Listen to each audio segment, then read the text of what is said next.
and packaging, we use PPE called balaclava to prevent hairfall, sweat, and dirt. Before entering, we must wash or sanitize our hands. This is the set I put into the contamination area. The machine wash is done. When offloading the RMDs from the washer, make sure to lock the trolley and use heavy-duty gloves for health and safety.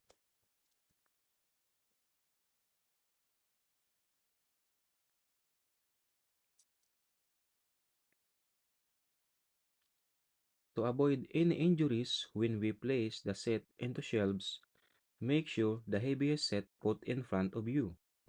Never carry a large set and place it on top. It can create physical injury and possible damage to RMDs if it falls down.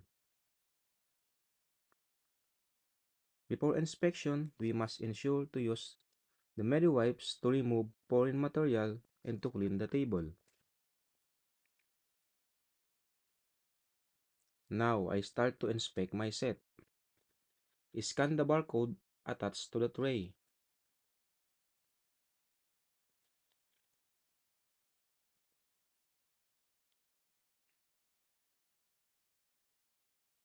Read the recipe carefully and use on-screen photos.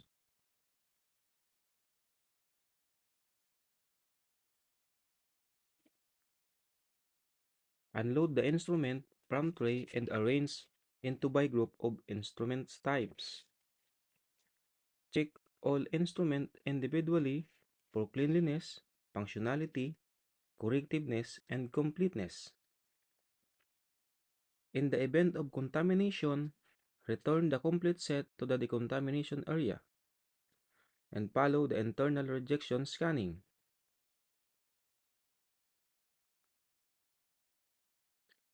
Don't forget to put internal indicator.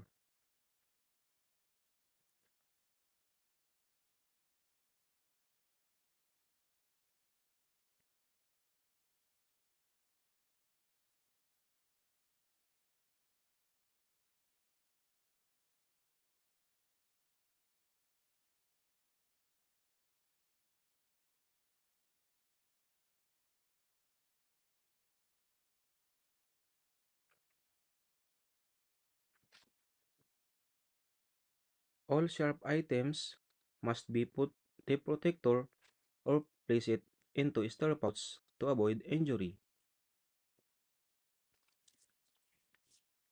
For rigid containers, check the cleanliness.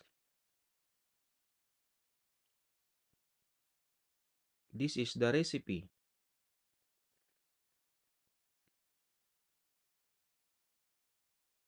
Check the lid will fit and lock correctly, and check the filter if there's no hole.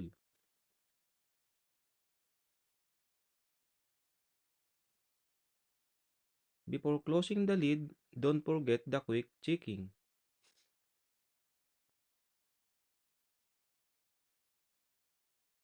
Put the external indicator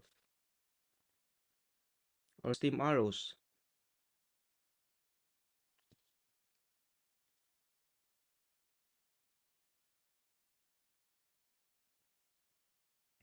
and TDOC label as identification. Now it's done for inspection and packaging. We use the trolley to avoid any injuries and heavy lifting and push it to the conveyor for the next process, which is sterilization. I will use plastic tray for extra protection. Thank you.